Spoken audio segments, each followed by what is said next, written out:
In 1961, President Eisenhower gave a farewell speech in which he warned the nation about what he called the military-industrial complex. It sounds scary, like something out of a conspiracy theory or a sci-fi movie. But what exactly was President Eisenhower afraid of? What is the military-industrial complex? It refers to the close relationship between military leaders, government legislators, bureaucrats, and private contractors, all of whom have a stake in national defense.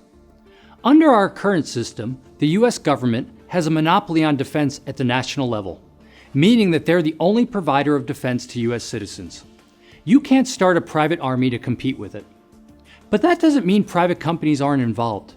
The government purchases military equipment and services from private firms, including uniforms, vehicles, weapons, and more. In order to secure defense contracts from the US government, these companies must navigate a massive administrative bureaucracy. Because this is difficult, most private firms can't successfully compete for these contracts. Instead, a small number of companies who have close relationships with government officials and specialized knowledge of the process tend to win most of the contracts. And these contracts are quite lucrative. The US defense budget is massive, by far the biggest in the world. In 2015, the US budgeted almost $600 billion for defense.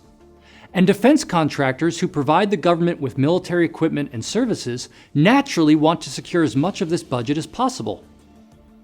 They do this by spending significant amounts of money to gain access to politicians and bureaucrats and to influence their decisions. The strong ties defense contractors develop with politicians and bureaucrats lead to what is known as the revolving door, where people hop from jobs at private firms to jobs in government and vice versa. This dynamic only tightens the relationship that private firms have with government and allows them to take advantage of these connections. This messy entanglement has two important implications.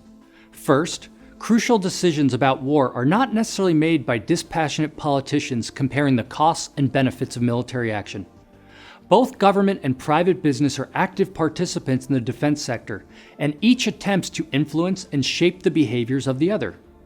When you're manufacturing and profiting from military equipment, you stand to benefit greatly from an interventionist foreign policy. If you persuade policymakers, many of whom are your friends and former colleagues, to pursue military action, it's more business for you. This can result in wars, with people shipped off to fight and die, without making the nation any safer.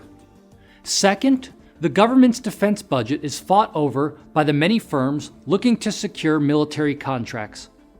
If I'm a manufacturer of tanks, it's in my best interest to try to get the government to spend as much of its defense dollars as possible on tanks, even if this is obviously a poor defense strategy. Private defense firms seek to grab as much of the military budget as quickly as possible, with little regard for the broader external costs of their behavior. Yet their lobbying efforts still shape the decisions made by government officials. Together, these effects of the military-industrial complex shape the incentives facing both private and government actors in the defense industry. This means that rather than only considering the public interest, military decisions are influenced by special interests in the private sector, which can have disastrous consequences.